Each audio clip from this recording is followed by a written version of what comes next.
Hi everybody, so doing a wrap for 2019. So see the highs, the lows, and what cool things could happen in the next year, like Beetlejuice or Crew Dragon Demo 2 or Starliner being a success.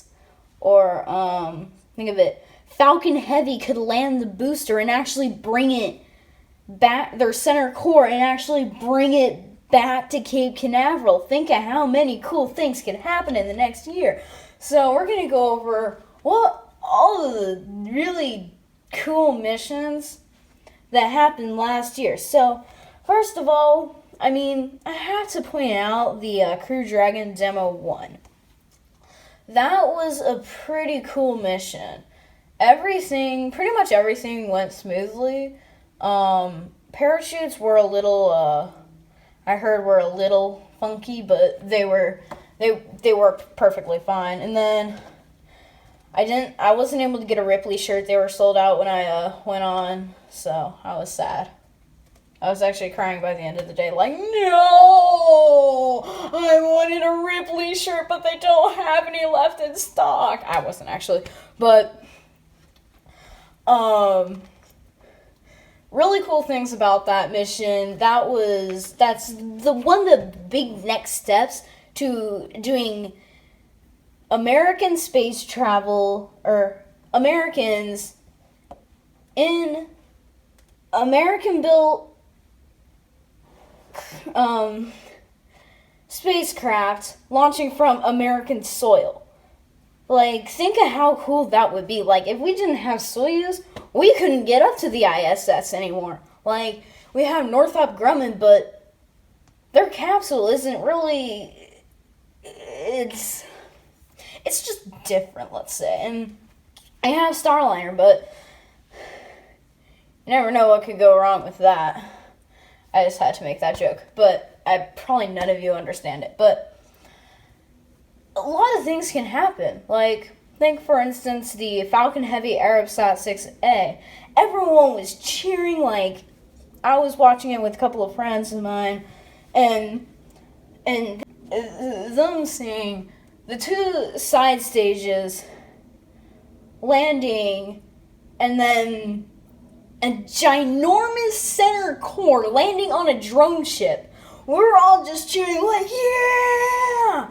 And then the next day we hear it fell into the ocean. And we're just like, no! And then the STP-2, like, we're thinking, oh, they said, well, this may not land, but it could.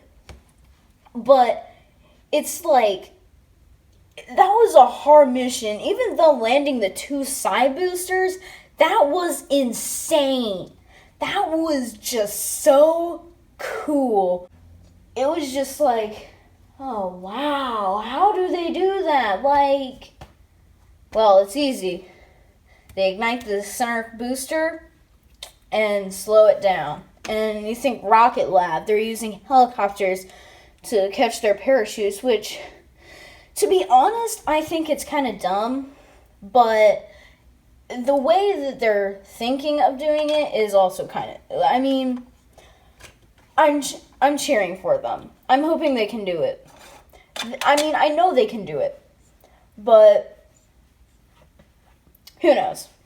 And then Blue Origin with their lunar lander. I don't really trust Blue Origin, and if I'm going to go to the moon, I'm going to choose Starship over anything, or the Dragon, or whatever they're going to send people to the moon with. I think it's going to be Starship, according to clips.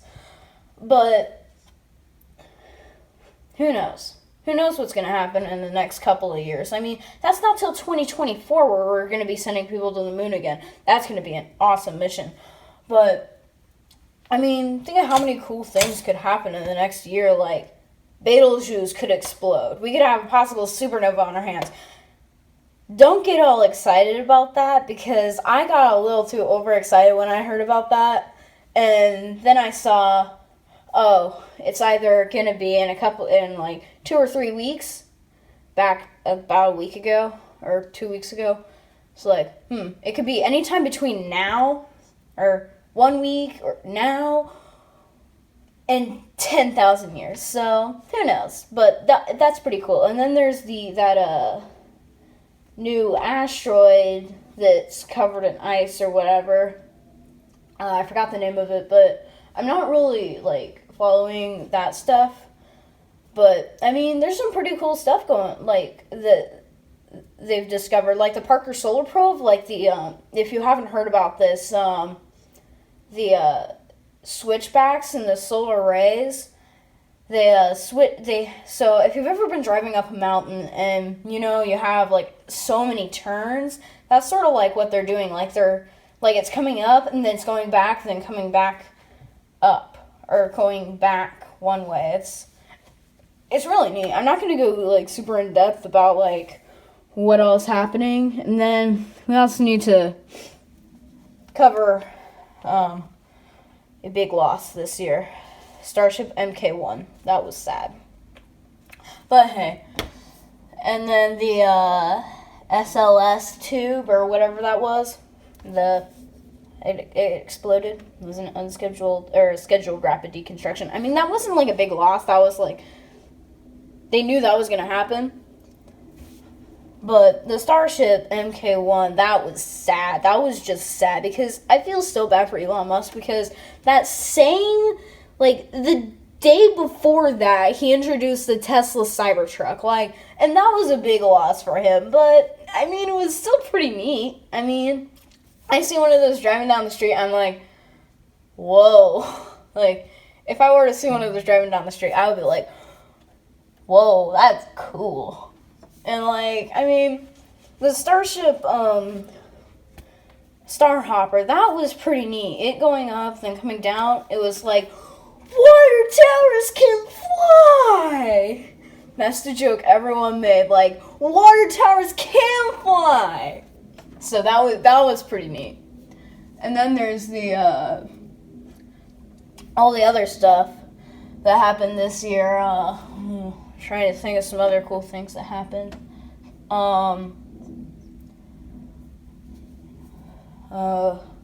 Well, if you think, like, there's, oh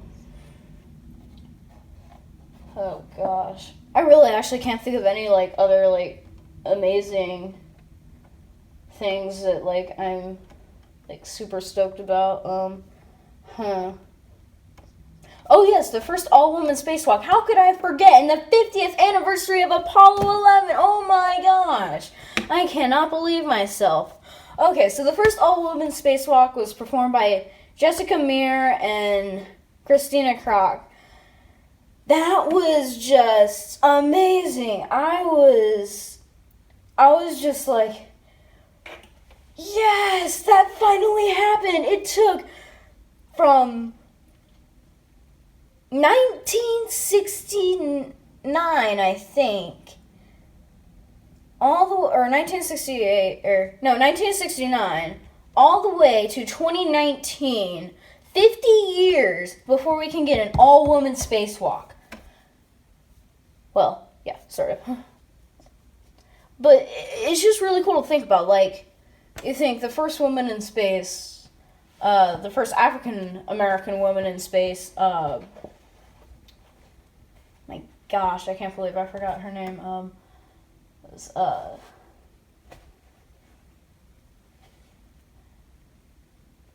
Yeah, I can't remember her name for some reason. For some reason, during these videos, I sort of, like, just blank. My mind just goes blank over, like, important things. Yeah, I can't remember her name. And then there's, the Hidden Figures. I mean, that was... And then the Hidden Figures WED, that was pretty neat. I mean, the 50th anniversary of Apollo 11, that was just, like... That just came up unexpected. Like, I wasn't in the country to be able to, experience it with other people. Like, that was kind of sad. Like, I was, in Belgium when that happened. I was just like, no, I want to be in the U.S. for this. Because I could have gone down to NASA. I could have actually thrown a party for all of that, but oh well. I wanted to. I couldn't. Because I'm in Belgium. We did have pizza over it, though. That was kind of nice. So, yeah.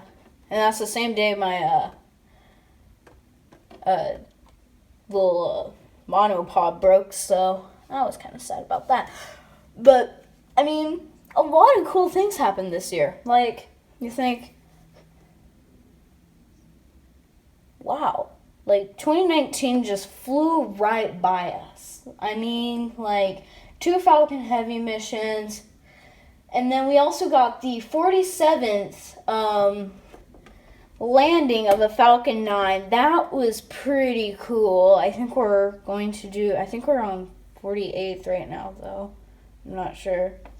But next year, we're going to get 50th landing of a Falcon 9. Like, think of that. They've landed so many of those. And think of the reusability out of all of those.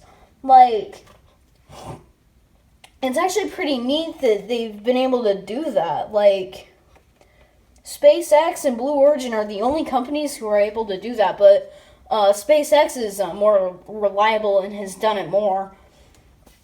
And they can do a lot of launches. Like, they can do a lot of launches a year. Like, think of it, like, their shortest time between 2 rocket launches, 11 days on the same rocket. And you can't forget that they've also caught fairings. They've literally caught the fairing that came off of Falcon 9. Like, think of that. Think of how cool that is. Isn't that just so cool? Like, imagine being able to catch a fairing about the size of a house onto a ship. Like, imagine catching, like, a whole, like, imagine if this thing was 10 times as big and trying to catch that with your bare hands. I mean, people do it all the time. I mean, but just imagine trying to catch a fairing. I mean, those fairings are giant. But trying to catch one on a ship is just plain cool. Like, I mean, that's something I didn't expect to ever happen. Like, I knew they could get it in the water. I knew they could recover them and reuse them. But, like, I had no idea that they were ever actually going to be able to reuse the fairing. Like, actually catch a fairing on a boat. Like, I don't know. I was just, like, I was speechless when that happened. Like, whenever, like, something big happens in the space, whenever something big happens with this stuff, I'm pretty much speechless. Like, CRS-20. Like, we're almost on, like, I think we got CRS-20, didn't we? Or was it CRS-19? I can't remember, but, like, what was kind of disappointing this year was that we were promised the, Falcon 9 Crew Dragon abort tests. But we didn't get it. Like, come on. But we did get the parachute tests. Good. So, alright, so I'm running out of time here. I hope you enjoyed this recap of 2019. Oh, and I think only true space nerds do this. So, I know I'm not good at this stuff, but oh well. I'll get there someday. Alright, so I am actually, like, running out of time like crazy right now. So, alright, see you next time. Leave a comment down below. And hit that notification bell and please subscribe. And we'll see you next time with the Rocket Nerds. Bye.